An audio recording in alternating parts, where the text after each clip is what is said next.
We're partnering with NOCD to raise awareness about OCD. OCD is more than what you see on TV and in the movies. Imagine having unwanted thoughts about your relationship stuck in your head all day, no matter how hard you try to make them go away. That's relationship OCD. It comes with unrelenting, intrusive images, thoughts, and urges about your partner or loved one. Breaking the OCD cycle takes effective treatment. Go to NOCD.com to get evidence-based treatment.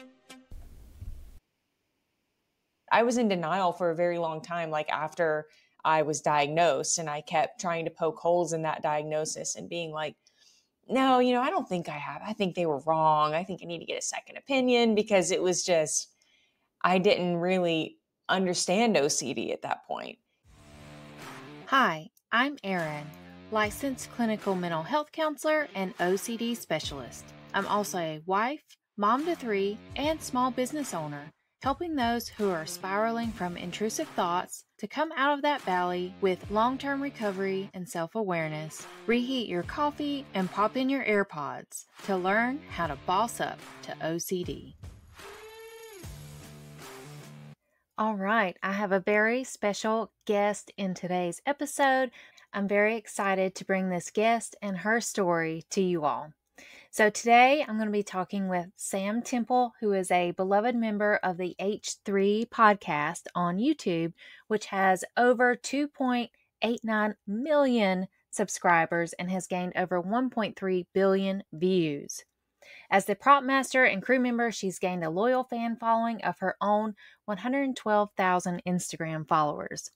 Since she was a girl, Sam Temple has lived with obsessive-compulsive disorder, intrusive thoughts that hijacked her mind and drove her to strange behaviors that would give her a little relief from her fears.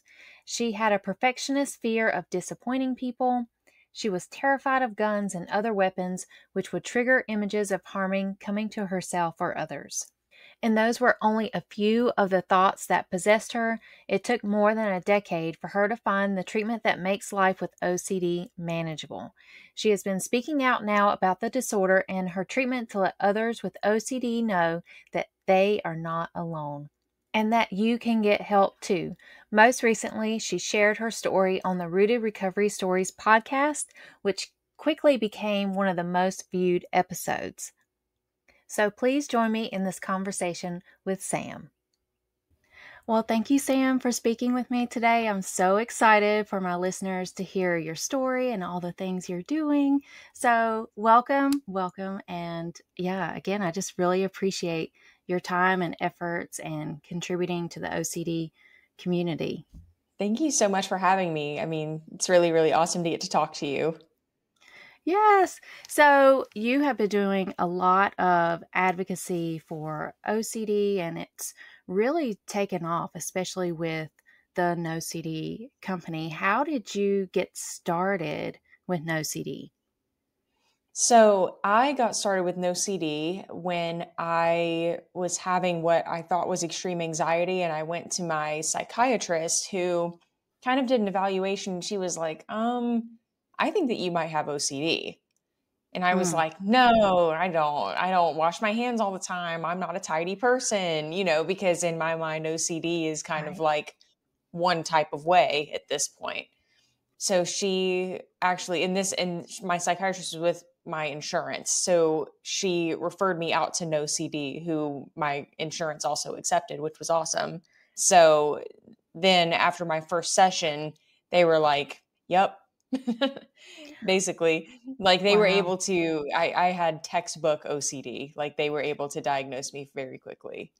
Right. Well, and that's probably the benefit of seeing a specialist, and then especially going with NOCD, because that's their bread and butter. That's what they see all the time. So did that feel validating to go to a therapist? Because I'm sure that's still scary. I mean, no matter where you are in your journey. Mm-hmm. Oh yeah, it was very scary, especially when someone is telling you that you have something that you know very little about. And I was having like health anxiety. So someone telling me like, you have a disorder, I was like, no, I don't. I was in denial for a very long time, like after I was diagnosed, and I kept trying to poke holes in that diagnosis and being like, no, I don't think I have. I think they were wrong. I think I need to get a second opinion because it was just, I didn't really understand OCD at that point. So trying to get to know myself again, knowing what OCD is and how it's impacted my whole life is Wow. it's a journey and it's very fascinating. So true. Yeah, and what was life like for you before you found no CD or before you got treatment? So before, I was just struggling with this extreme, like crushing existential anxiety and health anxiety, and just finding myself being a lot more obsessive over certain things than most people. Like, I would constantly be convincing myself that I had some kind of illness or some kind of disease or nerve damage or my lungs were collapsing or I Right. had a brain aneurysm. It was something every day. It was something new. And I would just kind of notice how my brain would work around these obsessions. Like, I would be really obsessed with something for a while, then it would switch to something else. And it could last like 6 months. And then I'd be obsessed with something else that lasts 2 weeks. And I was like, why am I always cycling on something? So Right. I was really just noticing like the patterns in my brain and noticing that they were distressing me. So true. Yeah, and OCD can be a shapeshifter like that. And the health anxiety is a very challenging theme to experience because, like a brain aneurysm, you can't see, and then it's like, oh, it's too late. Yeah. Yeah. So it's very Yeah. It was distressing. anything, especially the things that I couldn't see, right? Like a brain aneurysm Right. and my heart rate being too high. That's kind of what started everything. But it was just like, it was never like a skin irritation. It was never something that I could see and verify Of myself. course. It was always something inside. It was so my brain was just sort of really latching on to any sort of uncertainty, like things that I could not right away confirm. Because if I could confirm something right away, I would be like, oh, okay, I have control over that thing. But if I Right. didn't, then it was just whole separate situation. Exactly, exactly.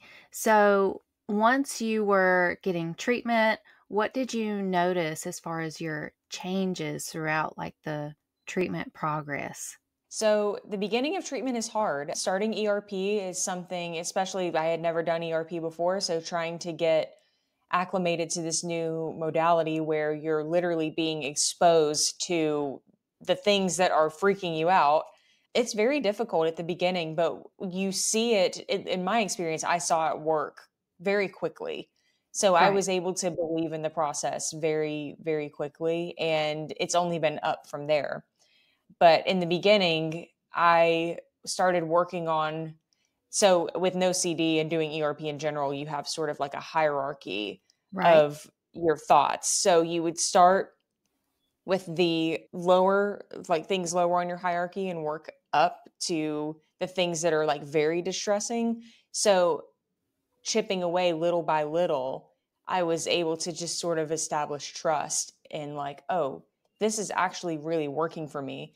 Because after I would say 2 or 3 weeks of being with no CD, I was like, oh yeah, those things that were low on my hierarchy, I don't even like think about those things anymore.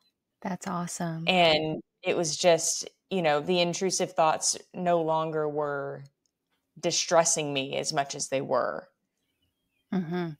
Yes, that's awesome. So, it's like you were able to see that you were doing things more so now than you could beforehand. And what were, like, some of those, I don't know, just those big waves of, like, the aha, like, "This is working, like, I can feel it, and I know I'm gaining momentum." Like, what were those Yeah. moments like, and when were they? So I sort of just noticed I had a physical compulsion where I would check my pulse constantly. So I would always be doing this or always be doing this, like just trying to get a gauge of my pulse. And that was kind of the first thing when I noticed, I was like, I'm not doing that as much. That's Excellent. interesting. And so it was just I got really good at delaying that compulsion. And also one of my exposures was my heart may or may not race. So I would have to just tell myself, like, it may race, it may not race. It may be given a reason to race, it may not be given a reason to race. So, kind of noticing that my compulsion was lower was kind of the first time where I was like, maybe this is working. Right. I don't really do that compulsion that much anymore, just That's because awesome. my heart may or may not race, and that's fine. I have to be okay with the uncertainty of that. Right. Yeah, and that in therapy, that's what I talk about with my clients so often. Like, we're not just doing exposures like for the fun of it, is to help you change that relationship with the uncertainty. And Right, right. that's really challenging for a lot of people. And so you are noticing like this mantra of my heart may or may not race, and it may or may not have a reason to race. And like, it is what it is. Yeah, yeah. I mean, trying to that's a very difficult thing about OCD in general is getting to a point where you have to just be comfortable with that uncertainty. It's Yes. extremely hard because OCD does not like uncertainty. OCD wants to know for sure. And if when you can't know for sure, it's extremely, extremely distressing. Right. So, considering how challenging OCD is and how much you're pushing outside of your comfort zone, what was that experience like in having a support person there with you, especially an experienced OCD therapist from NOCD? So prior to NoCD, I had never been with someone specialized in OCD, and I didn't even think that someone like such a thing existed, like someone who was just very dedicated to only OCD. I had been in talk therapy forever, wondering, why am I not getting better? If Right? everyone's telling me I'm just having anxiety and all it is anxiety, why am I not getting better?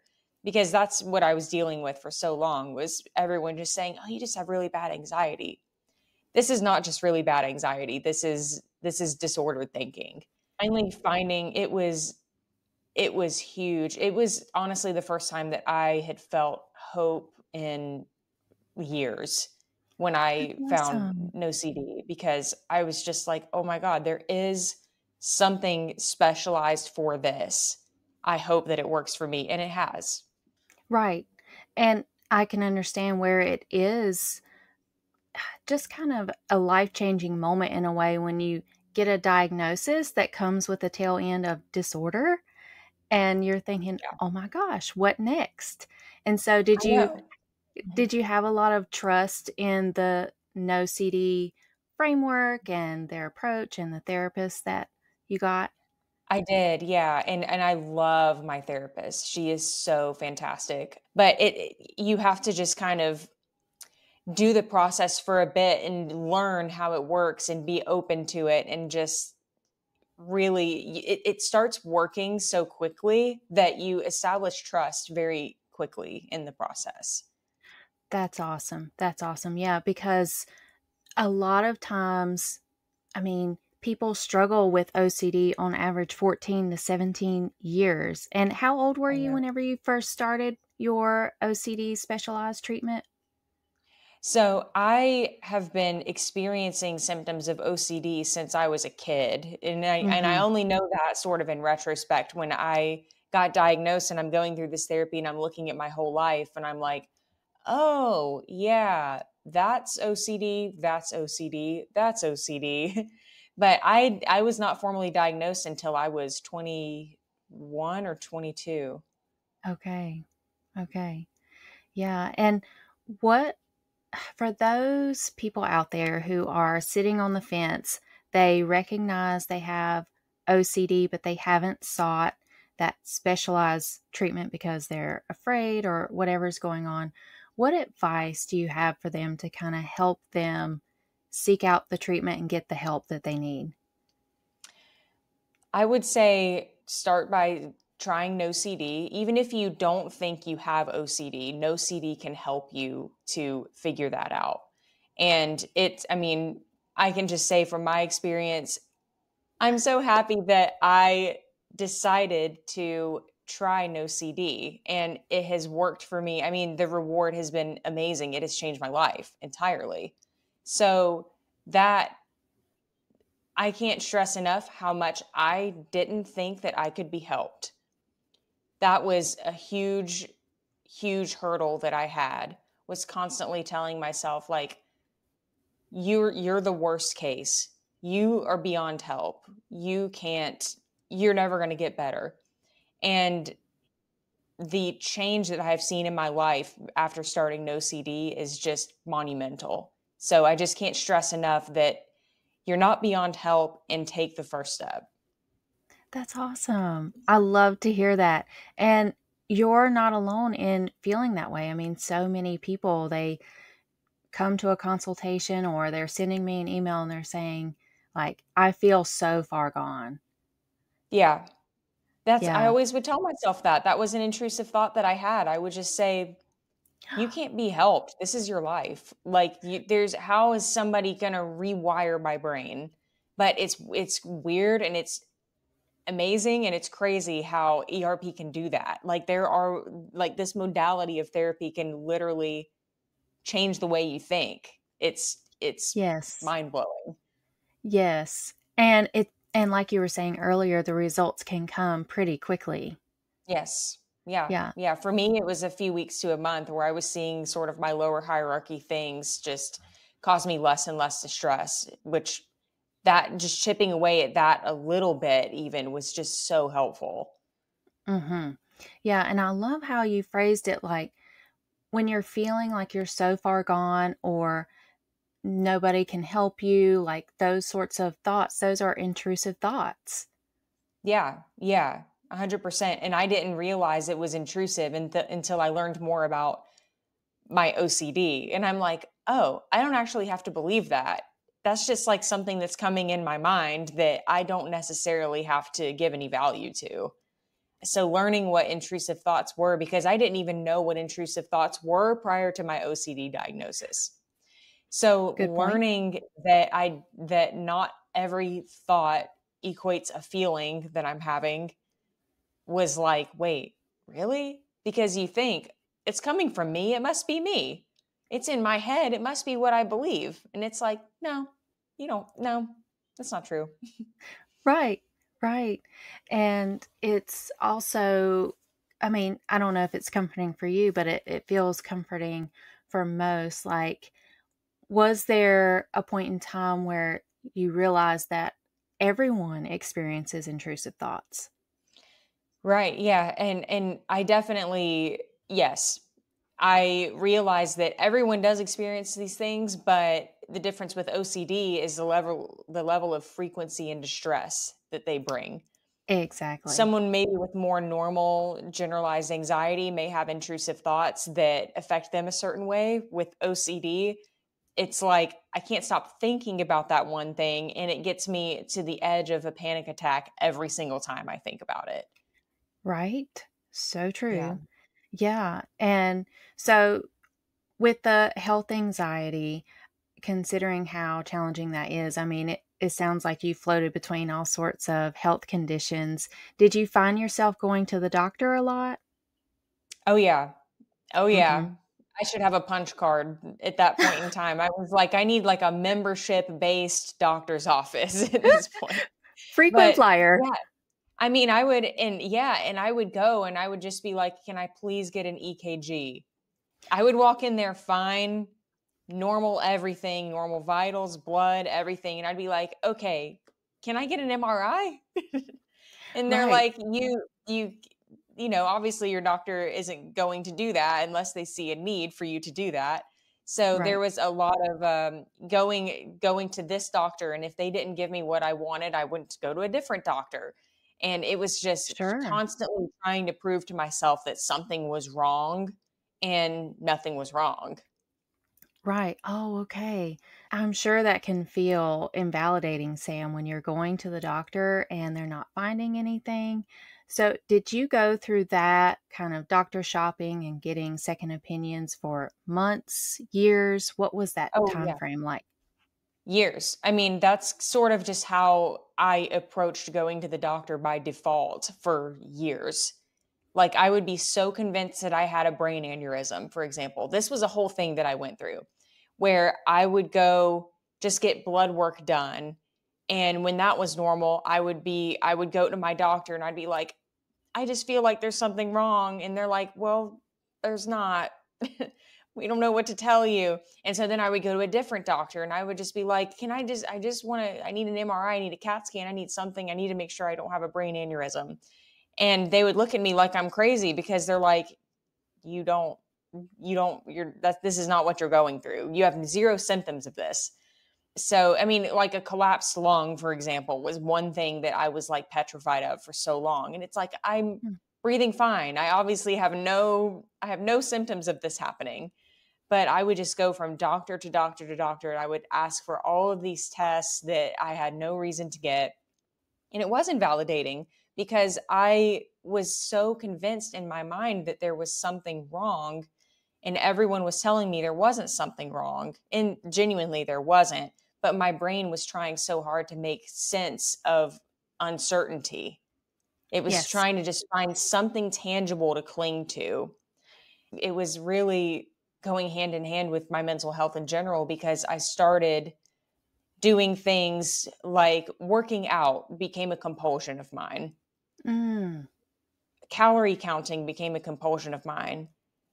I was doing all of these things because I was like, these things will make me feel better. If I do this routine every day in a perfect sequence, this is what is going to cure my mental health.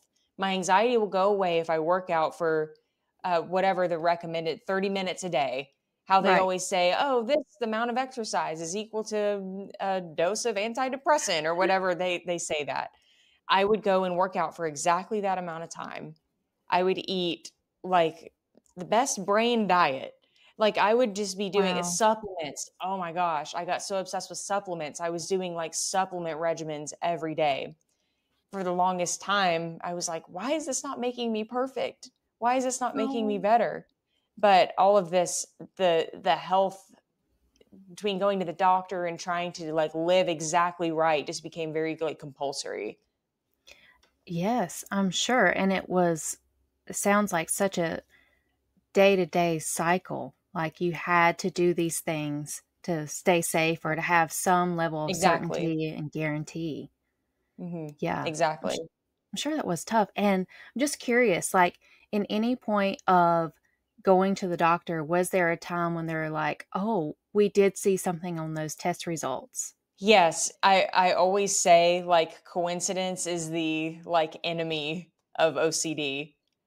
It is oh, I hate when things just happen to happen sometimes. So, yeah, some like I at one point I had a little bit of anemia and that wasn't even on my health anxiety radar. Wow. So, I just was a little iron deficient and it wasn't even that bad. I just had to take like an iron supplement. But my brain was like, you will die because of that. Sure. You will Yeah. die because of that anemia that you have. So I changed my diet. I was eating like all high iron foods. And I was like, I have to eat this diet every day because I'm anemic. If I don't do this, my anemia is going to get worse and I will die. So Right. it just, even if you just get a little crumb of something from the doctor, my brain would just run with that. Of course. Yeah. And Yeah. did you notice if any of your loved ones, like a boyfriend or parents or other family members, did they accidentally accommodate your OCD? Yes, my partner is amazing with my OCD. Like, I am so lucky to have someone so patient and just understanding and good at talking me through some of these things.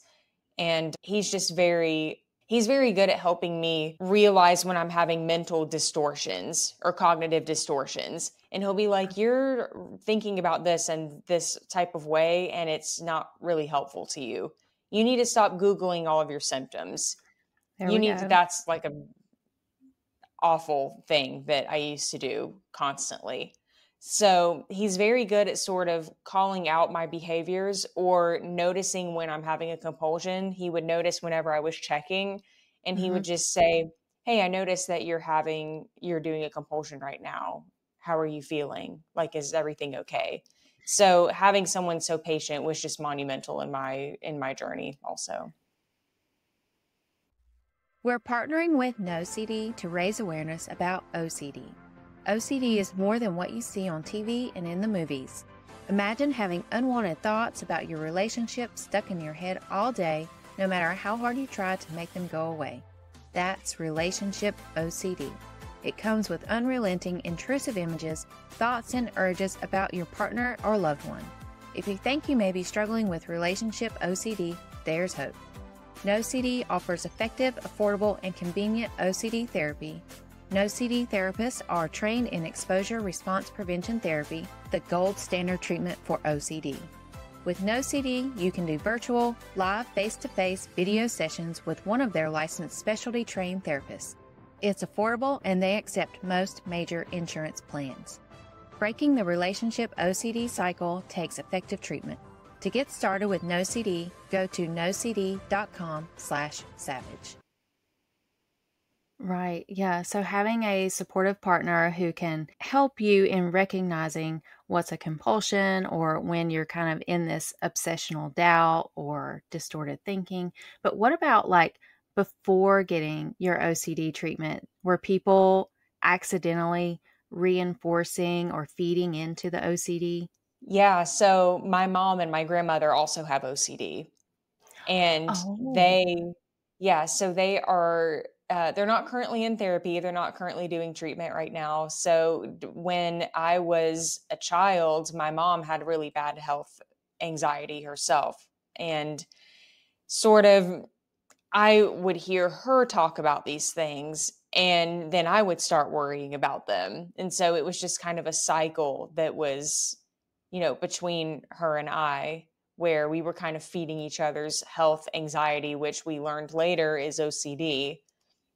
yes. So, but a lot of people were very invalidating to me because I would always just be told, you just have really bad anxiety. It's just anxiety. Go outside, put your phone Mm-hmm. down, Right. No, I don't think any amount of going outside and putting your phone down is going to cure OCD. It may help So you a true. little bit with generalized anxiety, but it's not going to cure a disorder. No. So I had a lot of just very invalidating dialogue and just people offering or telling me to do things that weren't helping me, which was very invalidating because I was like, why does this work for everyone else but not me? Sure. Yeah. It seems like people always get this advice of, well, don't think about it anymore. And it's like, oh, wow. Thank you, Captain Obvious. Oh, I should have thought of that. Yeah. Yeah. Yeah, I Right. got I got a lot of that as well. Just stop thinking about it. That's like the Okay. worst thing to tell somebody with OCD. It's like, no, the issue is I'm trying to stop thinking about it and I can. Right. Okay. That's something that I would always explain to people. I would say, I know it's not logical. I know it's irrational, but knowing that doesn't take the thought away.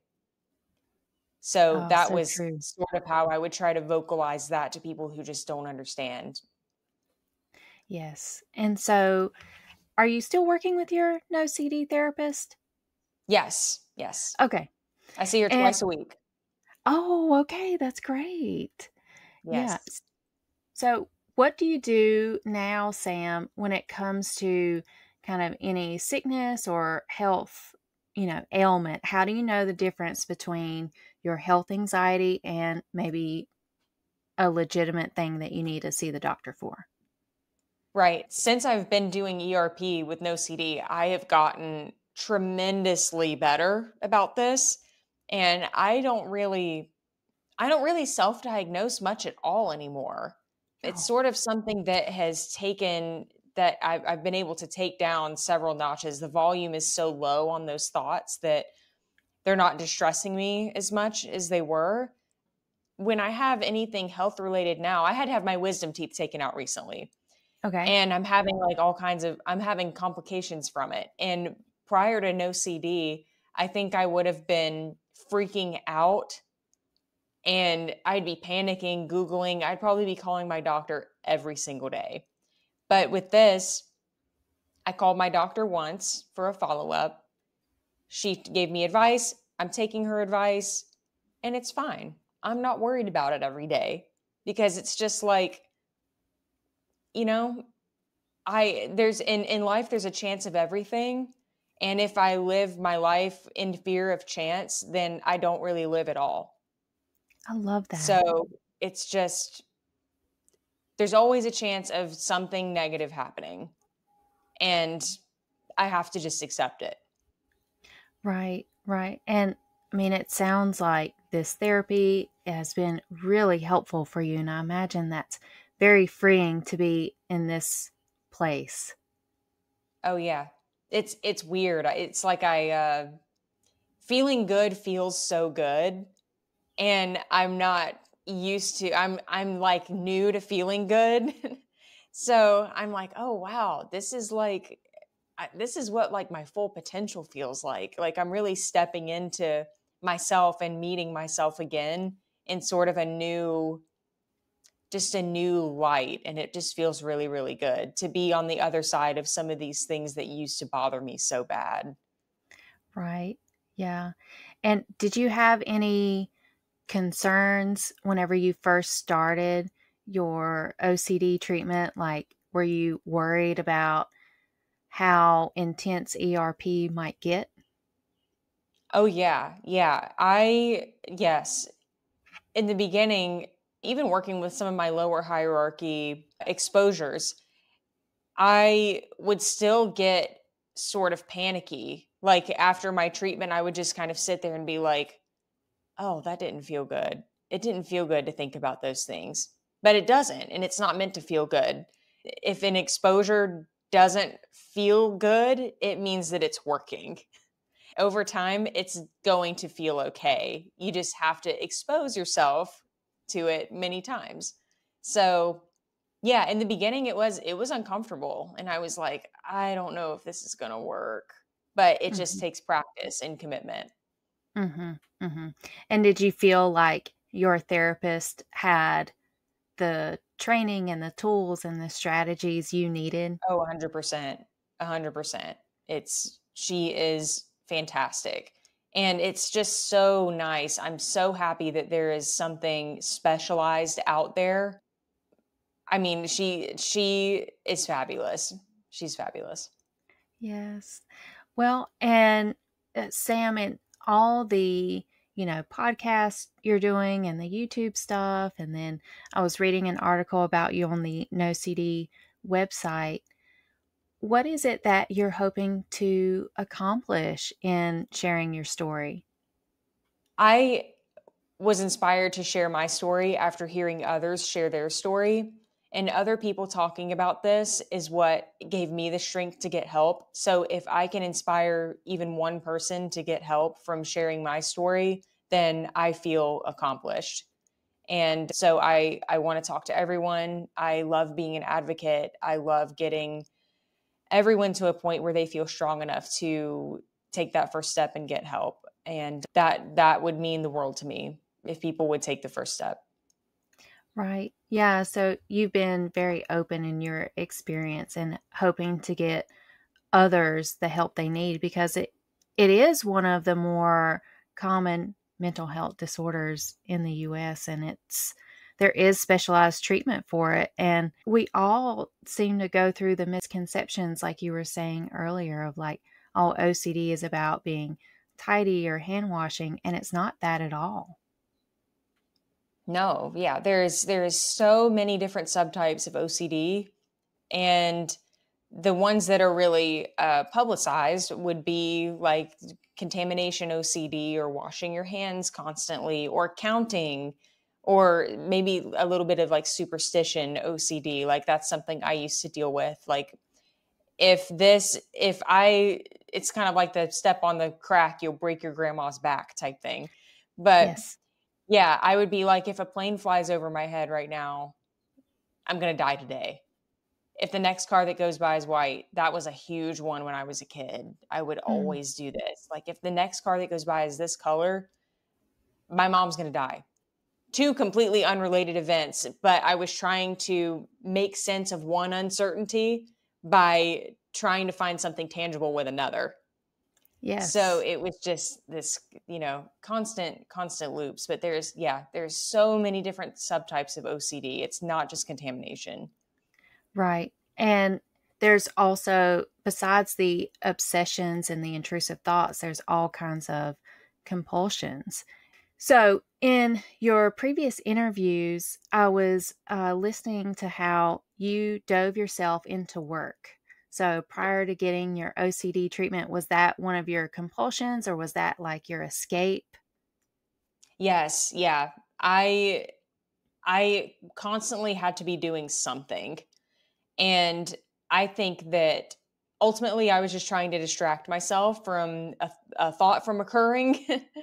But now doing ERP and sort of working through my treatment, I'm able to sort of, it's not just about distraction anymore. I actually am very like anti saying distraction.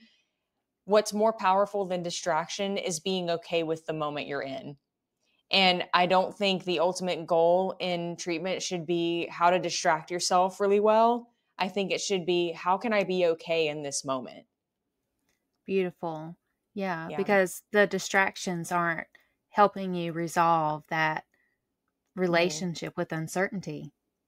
Right. It's just sort of a band-aid. It's just, and with working, I'm trying to change my relationship with work where I no longer see this as a distraction. I'm building towards something that is fulfilling. This makes me feel good and I deserve to rest. I'm trying to enjoy relaxing without being like, oh no, if I relax, I'm going to start cycling my thoughts, and my OCD is really going to get triggered if I start relaxing. So I'm trying to be comfortable in the moment with relaxing, also, which is very difficult as someone who uses work as a coping mechanism. That is so true. And I mean, in our society, we are very busy humans. And Yeah. so many people will say, "Oh, I have to keep myself busy so I don't get stuck in my thoughts." Right, right. That shouldn't be the goal. We need to be comfortable with the moment. Yes, I love that. And like, it sounds like your new goal is to find comfort and being content with relaxing. Yes. Yeah. Yeah, that's It's awesome. difficult. I am a workaholic, so it is really difficult to be like, I'm going to sit down right now and I'm going to watch a show on TV and I'm not going to think about anything else. And I'm just now sort of getting to a point where I'm able to do that uninterrupted by my brain, but prior to doing treatment, no shot. No shot. Wow. Yeah, I mean, I can totally see, and I see it all the time in my clients, how OCD really impacts your quality of life. Yeah. Oh, 100%. I mean, it really truly impacts everything in places that you don't even realize that it can. Something huge for me that I noticed after doing ERP for a couple months, I was able to focus so much better. It was like a switch was just flipped in my brain. And I was like, I'm like really able to sit down and do a thing without constant distraction. And I think it was just me being at a point where the volume on my intrusive thoughts was so low that they weren't distracting me. And I wasn't Yes. constantly being pulled away. Like I won't be just working on something and they're like, hey, have you thought about your collapsed lung today? And I'm Uh-huh. like, "What? Oh my god, now I have to go Google that." So, it was just after all of the little thoughts floating around in my head started to lessen, I was like, "Wow, I can actually complete a task." Right. Oh, that's so amazing. Yeah, so you are noticing results like starting to watch a TV show and enjoy it. You're able to Right. get more things done. You're focusing better. It sounds like there have been some benefits to your relationships as well. Can you tell me more about how treatment has helped you in your relationships?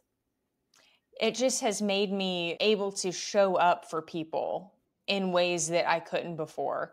And that's really important to me. I am someone who really values helping people through anything. Prior to doing treatment, I couldn't really be there for my friends and family like I wanted to be because I was so consumed and just never had the capacity because of what was going on in my own brain. But to be in a place now where my friends can come to me for advice or tell me how they're feeling, and I can take that load on, and if I can take a little bit of the load off of some of my friends and family, I'm like, wow, I'm so happy that I can show up for these people now, because before it was just I couldn't do it. Oh, right. It probably felt like another thing to put you over the edge. Right. Yeah, because OCD can be all consuming and it's almost like you can mount a quarter off yourself because everything just feels like so much. Yeah. Well, Sam, it sounds like you have experienced a lot of great things and a lot of results. What have been some other positives in your life now since you have been to NOCD? Something huge for me is that prior to treatment, I was extremely scared to fly. I would not get on a plane. I have this, I also wouldn't really want to be a passenger in a car. Any like moving form of transportation where I was not piloting it, I was not driving the car, I was not flying the plane, I wouldn't do it because that uncertainty and that sense of not being in control was so overwhelming. But now that I have been going through treatment and doing exposures surrounding these things, I'm not from LA and I live in LA now. All my Mhm. family and loved ones and people that I care about are in Georgia. So I'm able to go see my family now, which is like Aw. so huge for me. Like I'm able to fly and it doesn't feel so crushing like it did before. So that's one just massive thing that I'm able to just be there for my family and see my family, and that it means the world to me that I can do that now. It's so rewarding. Like no CD has given me that, which is so cool. That is awesome. And I'm sure that is really special that you can go and see your family. And what do you think would have happened if you had not gone to treatment? You're living in LA, family's in Georgia, you haven't had treatment. What then? I think I would have just been in the same position where it's like I haven't at one point it had been over a year and a half since I had seen my family, because I would make plans to get on a plane, I would go to the airport, I would freak out, and I would go home. I did that like 5 times. Wow. So I feel like I would still just be in that loop with not flying and freaking out and having panic attacks at the airport and then going home. I think I'd still be doing that if I didn't get treatment. Yeah. Yeah. That's awesome. So it sounds like, I mean, you're really starting to live your life now. I am, yeah, and it feels so good. It's like it's just it's so cool. It's so cool. And like I said earlier, feeling good feels good, and I want everyone to feel good. Yes. Well, thank you again so much for your time today. I really appreciate you talking to the listeners and helping, anyone who's struggling out there know that they're not alone. And if you're feeling like you're too far gone, that's likely an intrusive thought because OCD is a Yes. trickster and that's not true. Yeah, it's not true. There is help exists for everyone, and we can all feel good.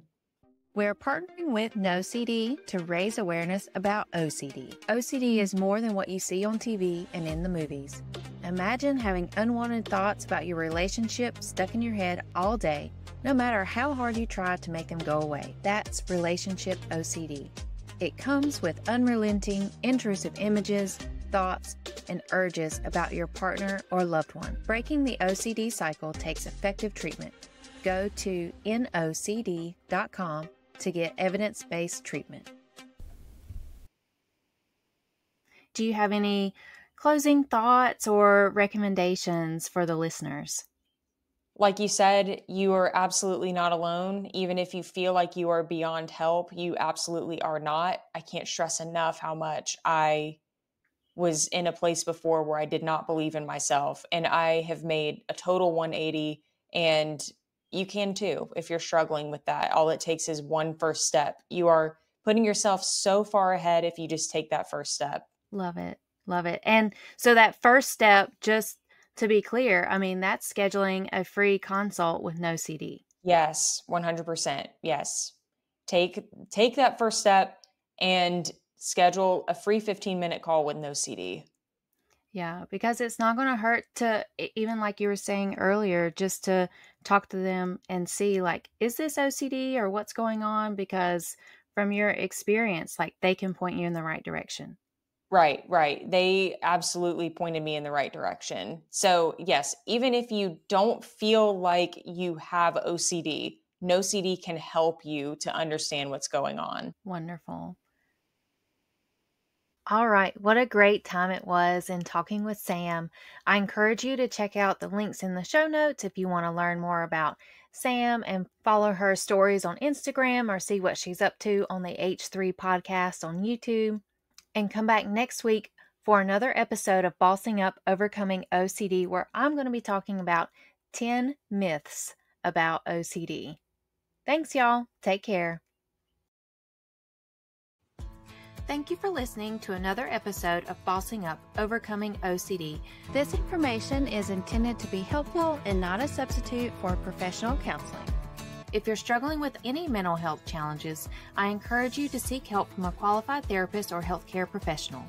If you enjoyed today's episode, please take a moment to rate and review the show. Your feedback helps us reach more listeners, and don't forget to check out the affiliate links in the show notes for hand-picked recommendations that can brighten your day.